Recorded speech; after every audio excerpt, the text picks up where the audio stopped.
afternoon everybody. Today we are going to learn the second part of our lesson Mary Kom.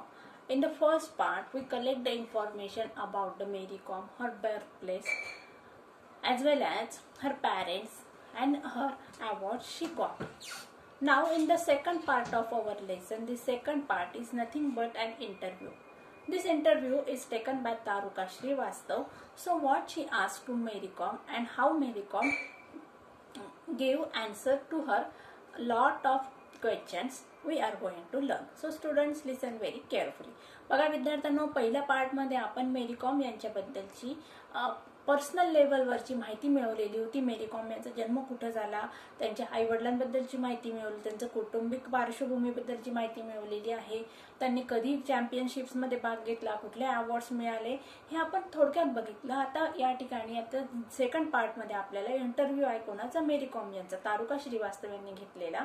आणि या part मध्ये आपल्याला मेरी कॉम यांना वेगवेगळे प्रश्न विचारण्यात आलेले आहेत आणि त्याची उत्तरे त्यांनी कशी दिली हे बघायचे. चला तर मग आपल्याला बघायचं आहे पार्ट सेकंड अँड इंटरव्ह्यू.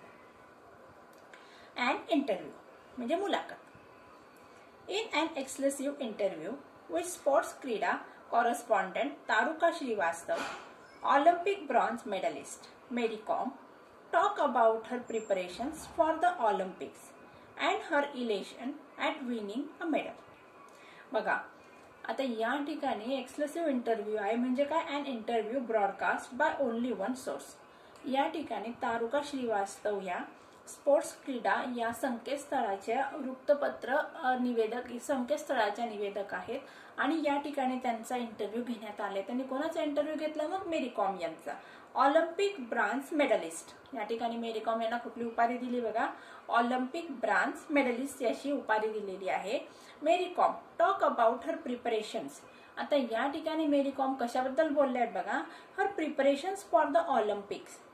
त्यांचं ऑलिम्पिक साठीचं जे काही प्रिपरेशन ऑफ तयारी आणि त्याचबरोबर इलेशन म्हणजे ग्रेट जॉय आणि मेडल मिळाल्यानंतर त्यांना झालेला आनंद याबद्दलची माहिती त्यांनी आपल्याला या इंटरव्ह्यू मध्ये दिलेली आहे. पहिला प्रश्न विचारलाय बघा, इंटरव्ह्यूअर म्हणजे काय, इंटरव्ह्यू घेणारा. First things first, you are the first Indian female boxer to win an Olympics medal for India. Has the feeling completely sunk in?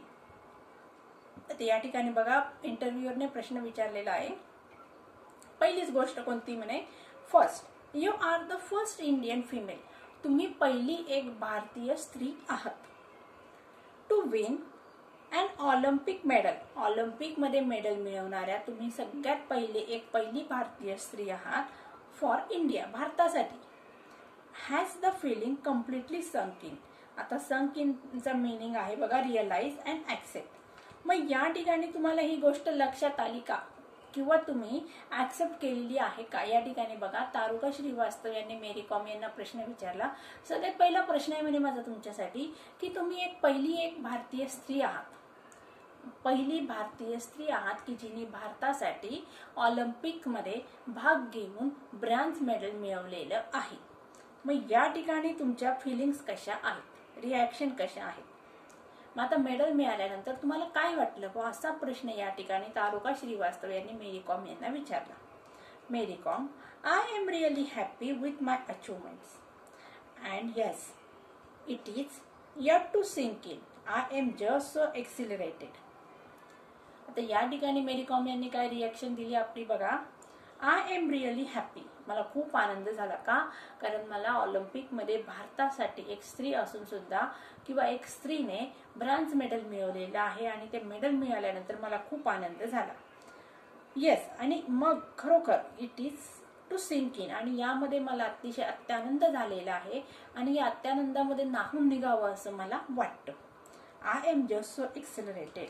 आता एक्सिलरेटेडचा अर्थ दिलाय बघा या ठिकाणी, एक्झिलरेटेड म्हणजे व्हेरी थ्रिल. मला खूप उत्सुकता किंवा मला या ठिकाणी खूप छान असं वाटत आहे. Interviewer, you were the only female representative from India in boxing.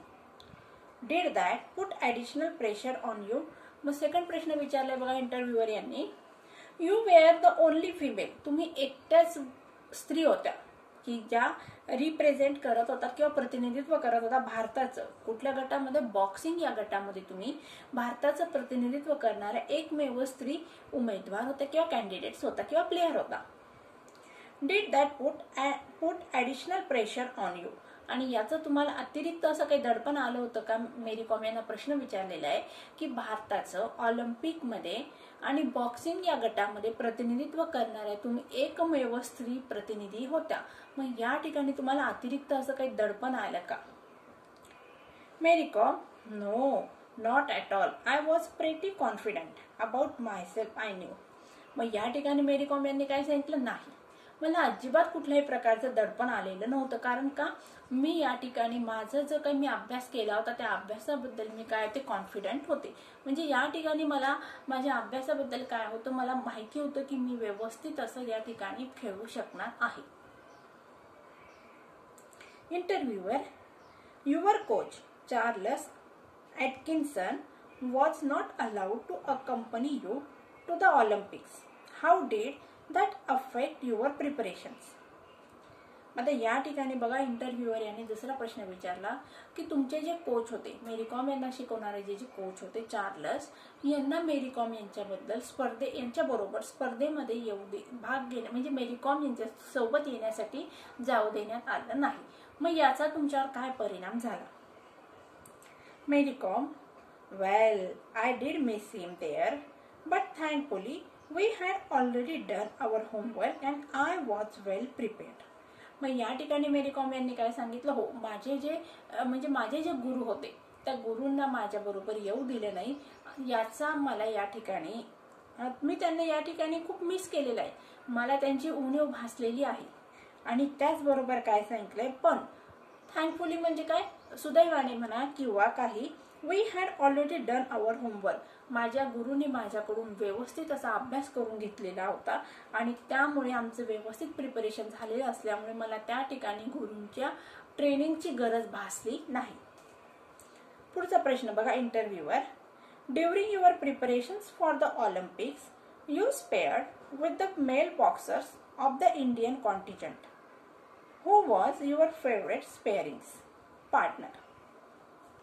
पुढचा प्रश्न विचारलाय बघा मेरी कॉम यांना, तुम्ही ज्यावेळेस म्हणजे आपली जी ऑलिम्पिकमध्ये तुमची जी मॅच होती ती मॅच सुरू होण्यापूर्वी, त्यामध्ये भाग घेण्यापूर्वी तुम्ही काय केलं होतं? प्रॅक्टिस केली होती. त्या प्रॅक्टिस करताना तुम्हाला जे काही पुरुष खेळणारे होते किंवा पुरुष प्रतिनिधित्व भारताच्या दृष्टीने करणारे होते त्यांच्याबरोबर तुम्हाला प्रॅक्टिससाठी किंवा सरावासाठी त्यांच्याबरोबर तुम्हाला लढावं लागलं. मग त्या ठिकाणी तुम्हाला कसं वाटलं?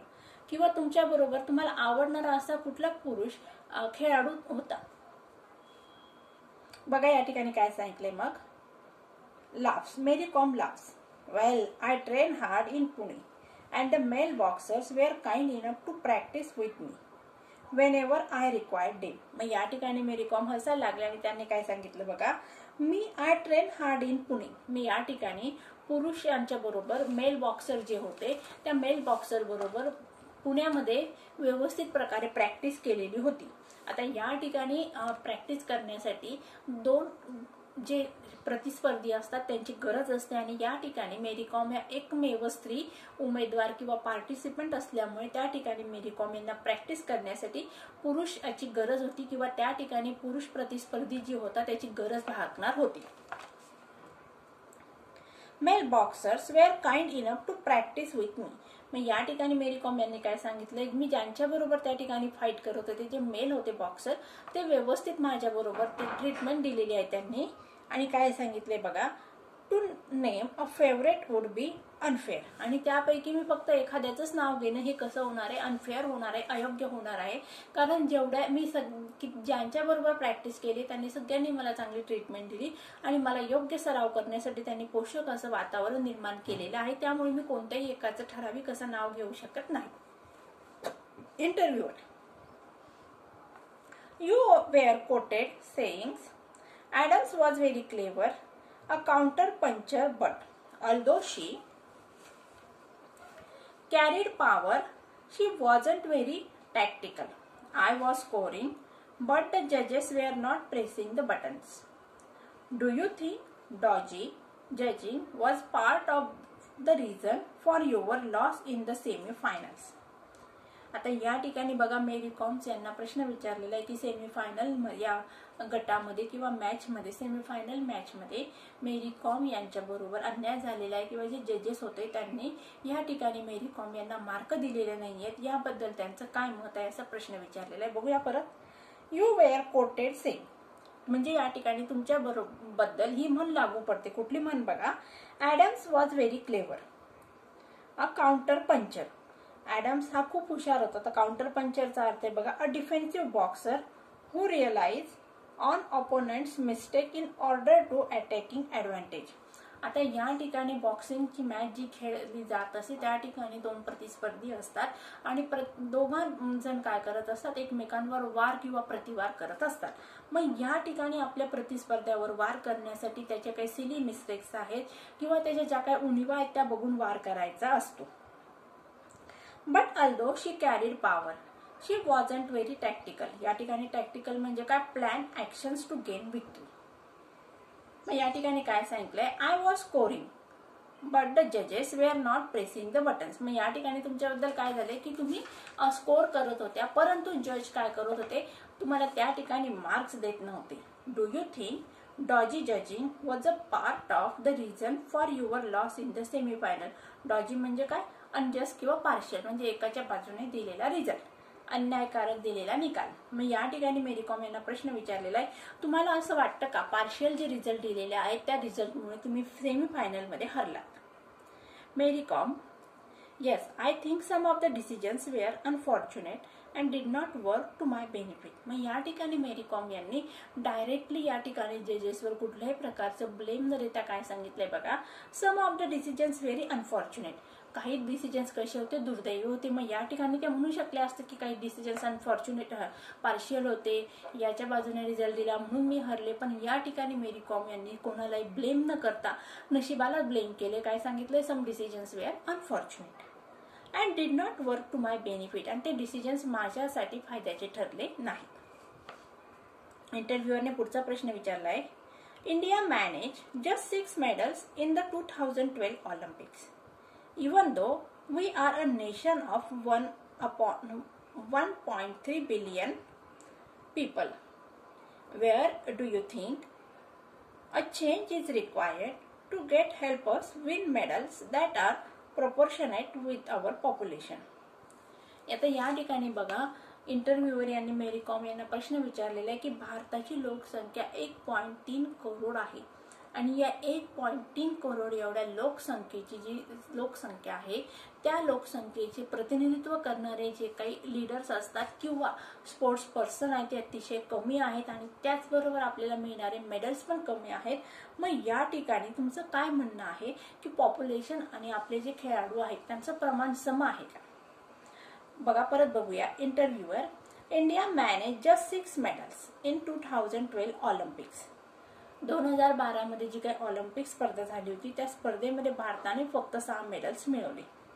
आता या ठिकाणी काय सांगितलंय इंटरव्ह्यूवर यांनी की भारत हा 1.3 करोड लोकसंख्येचा देश आहे आणि मग या ठिकाणी कुठलं चेंज, कुठल्या गरज आहे, बदलाची गरज आहे to get help to win medals that are proportionate with our population. म्हणजे आपली जी लोकसंख्या आहे त्या लोकसंख्येच्या तुलनात्मक दृष्ट्या आपल्याला कुठला बदल करणं गरजेचे आहे की त्या लोकसंख्येच्या तुलनात्मक दृष्ट्या आपल्याला मेडल्स पण मिळतील. Mary Kom, I think more and more people should take sports as a full time career if we want more gold medals. मग या ठिकाणी मेरी कॉम यांनी काय सांगितलेलं आहे की जास्तीत जास्त लोकांनी काय केलं पाहिजे, स्पोर्ट्समध्ये भाग घेतला पाहिजे आणि स्पोर्ट्समध्ये भाग घेताना त्या ठिकाणी स्पोर्ट्स हे त्यांचं फुल टाइम करिअर म्हणजे पूर्णतः स्पोर्ट्सवर काय केलं पाहिजे, लक्ष केंद्रित केलं पाहिजे. आपल्याला जर मेडल्स मिळवायचे असतील तर जास्तीत जास्त लोकांनी स्पोर्ट्स हे त्यांचं फुल टाइम करिअर केलं पाहिजे. More corporates should come in and sponsors player so that the players do not have any financial pressure and can just focus on their games. आता त्याचबरोबर काय सांगितलं त्यांनी, मोर कॉर्पोरेट्स, कॉर्पोरेट्सचा अर्थ कंपनीज और इंडस्ट्रीज. आता मोठमोठ्या कंपन्यांनी किंवा इंडस्ट्रीज यांनी पुढे आलं पाहिजे. कशासाठी बघा, स्पॉन्सर्स केलं पाहिजे, कार्यक्रमांना प्रायोजकत्व दिलं पाहिजे की जेणेकरून जे प्लेयर्स आहेत त्यांना कुठल्याही प्रकारचं इकॉनॉमिकल म्हणजे पैशांचं दडपण येणार नाही. आता खेळण्यामध्ये वेगवेगळ्या गटामध्ये किंवा स्पोर्ट्समध्ये भाग घेणं हे सोपं नाहीये. त्यासाठी प्रचंड प्रमाणात पैसा लागत असतो. खेळाडूंना मेहनत करण्यासाठी त्या ठिकाणी वेगवेगळ्या प्रकारचे जी ट्रेनर्स असतात त्या ट्रेनरचं जे फीज असते ती फीज, आणि खेळाडूंना या ठिकाणी तंदुरुस्त हेल्दी राहण्यासाठी वेगवेगळ्या प्रकारचा पौष्टिक आहार घ्यावा लागत असतो. आणि या सगळ्यांसाठी कशाची गरज असते, पैशाची गरज असते. मग या ठिकाणी मेरी कॉम यांनी काय सांगितलंय, या ठिकाणी फायनान्शियल प्रेशर न घेता वेगवेगळ्या मोठमोठे जे कंपनी आहेत त्या कंपन्यांनी स्पॉन्सर केलं पाहिजे कोणाला, खेळाडूंना, की त्यामुळे काय होणार आहे की मग खेळाडू फक्त आणि फक्त त्यांच्या खेळावर लक्ष केंद्रित करू शकतील. इंटरव्ह्यूअर, Do you think interest in boxing in India will ever go beyond the Olympics? आता मेरी कॉम यांना पुढचा प्रश्न विचारलेला आहे, तुम्हाला असं वाटतं का म्हणे की बॉक्सिंग मधील असलेल्या लोकांचा इंटरेस्ट हा अधिक वाढून ऑलिम्पिक पर्यंत जाईल का, म्हणजे ऑलिम्पिक मध्ये भाग घेण्यासाठी भारतातील प्लेयर्स उत्सुक असतील का? Yes, I am sure that in a few years boxing will be very popular among everyone in India all the year round. मग या ठिकाणी मेरी कॉम सांगतात की हो म्हणे, मला खात्री म्हणे की येणाऱ्या पुढच्या काही वर्षांमध्ये भारतामध्ये बॉक्सिंग हा गेम जास्तीत जास्त लोकांमध्ये काय होणार आहे, प्रिय होणार आहे. आता बघा, परत मेरी कॉम यांना पुढचा प्रश्न विचारलेला आहे इंटरव्ह्यूअर यांनी, how aware are Indian women of their nutritional requirements? Diet, nutrition must have been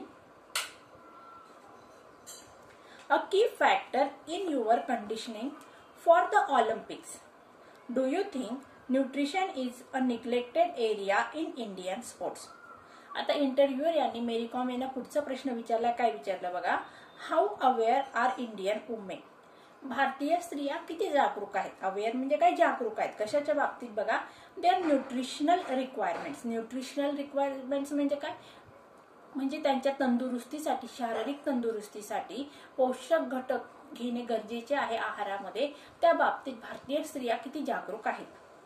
diet and nutrition must have been a की फॅक्टर इन देअर कंडिशनिंग. या ठिकाणी इंटरव्ह्यूअरने काय सांगितलेलं आहे, डाएट म्हणजे काय, योग्य आहार घेणे, आणि त्याचबरोबर न्यूट्रिशन म्हणजे पौष्टिक असा आहार घेणे हा काय एक महत्वाचा घटक आहे. कशासाठी, इन युअर कंडिशनिंग. आता ऑलिम्पिक्स मध्ये भाग घेणं, कंडिशनिंग म्हणजे काय, बिकमिंग फिट. ऑलिम्पिक मध्ये भाग घेण्यासाठी हेल्दी असणं, फिट असणं अतिशय गरजेचं आहे, आणि त्यासाठी हेल्दी फूड अँड डाएट अतिशय गरजेचं आहे. मग या ठिकाणी प्रश्न विचारलाय, do you think nutrition is a neglected area in Indian sports? मग भारतीय खेळामध्ये पौष्टिक आहार याचा समावेश का केला जात नाही, किंवा त्याकडे म्हणजे पौष्टिक आहाराकडे का दुर्लक्ष केलं जातं? आता मेरी कॉम यांनी उत्तर दिलंय, the awareness is growing now among the female athletes when it comes to nutritional requirements. मग मेरी कॉम काय सांगतात बघा, आता भारतीय ज्या स्त्रिया ॲथलीट्स आहेत त्यांच्यामध्ये जागरूकता होत आहे. कुठल्या बाबतीत बघा, की आपण पौष्टिक आहार असा घेतला पाहिजे आणि जेणेकरून आपण तंदुरुस्त राहू. Nutrition has definitely been a neglected area in Indian sports. आता मेरी कॉम पण सांगत आहेत की भारतीय खेळामध्ये न्यूट्रिशनल फॅक्टर हा घटक दुर्लक्षित झालेला आहे. I had to gain 3 kg since I had to fight in the 51 kg event instead of the usual 48 kgs that I fight in. आता मेरी कॉम यांनी स्वतःचा अनुभव सांगितलेला आहे की I had to gain 3 kg since, मला 3 kg कॅलरीज मिळवायच्या असतात, 3 किलो. मग या ठिकाणी आय हॅड टू फाईट, मग त्यासाठी मला 51 किलोग्रॅम वजनी गटामध्ये भाग घेण्याच्या ऐवजी मला 48 किलोग्रॅम वजनामध्ये भाग घ्यावा लागला. So I had to focus on what to eat. मग त्यामुळे मला फोकस करावा लागला कशासाठी, मी काय खाल्लं पाहिजे. म्हणजे या ठिकाणी मेरी कॉम यांनी स्वतःचा अनुभव सांगितलेला आहे की मला 51 किलो गटामध्ये भाग घ्यायचा होता, परंतु तेवढी माझ्याकडे तंदुरुस्ती नव्हती, त्यामुळे मला 48 किलो वजनी गटामध्ये भाग घ्यावा लागला. I gain weight by eating the right kind of healthy food rather than a bad saturated fats. मग या ठिकाणी मेरी कॉम यांनी काय सांगितलंय, मग मी माझं वजन वाढवण्यासाठी काय केलं होतं, आय ईट हेल्दी फूड. मग मी काय केलं, हेल्दी फूड खाल्लेलं आहे. आणि सॅच्युरेटेड फॅट्स म्हणजे काय, अनहेल्दी फूड न खाता मी पौष्टिक असं आहारावर भर दिलेला आहे. अशा प्रकारे विद्यार्थ्यांना आपण मेरी कॉम यांना जे काही प्रश्न विचारले होते आणि त्याचं व्यवस्थित उत्तर मेरी कॉम यांनी दिलेलं आहे. आता येणाऱ्या थर्ड पार्टमध्ये आपल्याला मेरी कॉम यांच्या आता करिअर विषयी वेगवेगळे प्रश्न विचारलेले आहेत आणि त्यांचं पर्सनल लाईफ बद्दल पण प्रश्न विचारलेले आहेत. आता मेरी कॉम यांनी त्यांची उत्तरं कशी दिली ते आपल्याला येणाऱ्या नेक्स्ट पार्टमध्ये बघायचंय. बघा मग विद्यार्थ्यांना मी काही जे शिकवलंय ते तुम्हाला समजलंच असेल. आता शिकवलेला पार्ट तुम्ही वाचून ठेवायचा आणि येणाऱ्या नेक्स्ट पार्टमध्ये आपल्याला next part of the lesson complete करायचंय. So friends, take care and good bye.